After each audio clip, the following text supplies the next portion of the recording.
What's going on? Yeah, sometimes, it's like when I make a certain type of statement, it's like, it's on you. The burden of proof's on you. It's not always on me. You can take my word for it and find out that I'm not lying to you. Or you can go ahead and continue to deny and not look for yourself to see if this is true or not.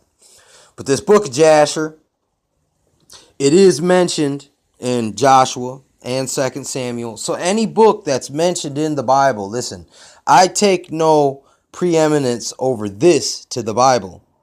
I take more preeminence to the Bible because of this.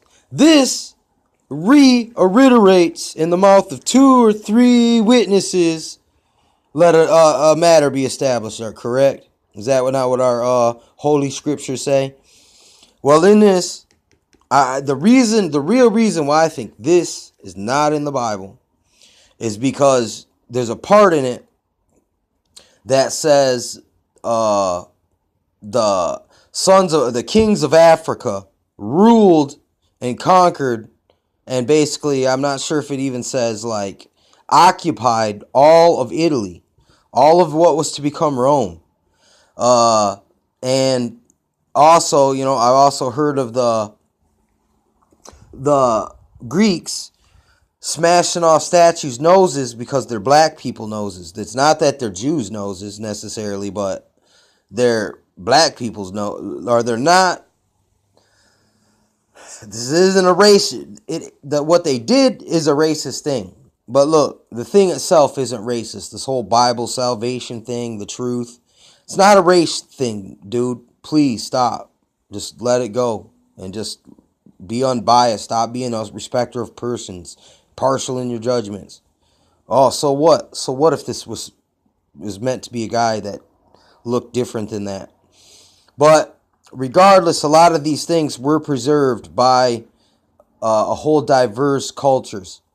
So, and it's like it's a miracle that some of these texts have survived because they validate that the Bible's true. That's another reason why they're kicked out of the canon itself, because it's not that look, if you read the whole Bible and believe it with your whole heart, look, you'll be saved with that information, all right? But look, there's other stuff out here. It's just for like, look, it's all scripture is for clarification and look, and instructions, man. Like in rebukes and the opposite, when you're like, yeah, you're right, yeah, that is in the scripture. That, like a rebuke would be like, nope, you missed the meaning of that. The context of that word you just spoke there in that situation's wrong. Look, situationally, context has changed. People don't get that sometimes. But I'm just saying, listen, I take no preeminence over this.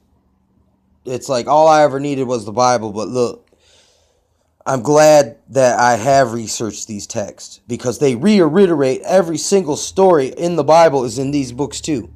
And the details might be slightly a little different, but the overall, the whole of the matter, let's come to the conclusion of the matter, is the same result. It's always the same. It follows the same schematic, the same pattern. Sometimes in different cultures, different guys' names was different. So you'll get 2 books written by the same guy, but his name was different because one when he was in captivity and the other was when he was free. So his name's changed. When you go to your enemy's lands, they change your name. And then, but back in your own homelands, your name's something else. But it's your name. This is back when men had no last name.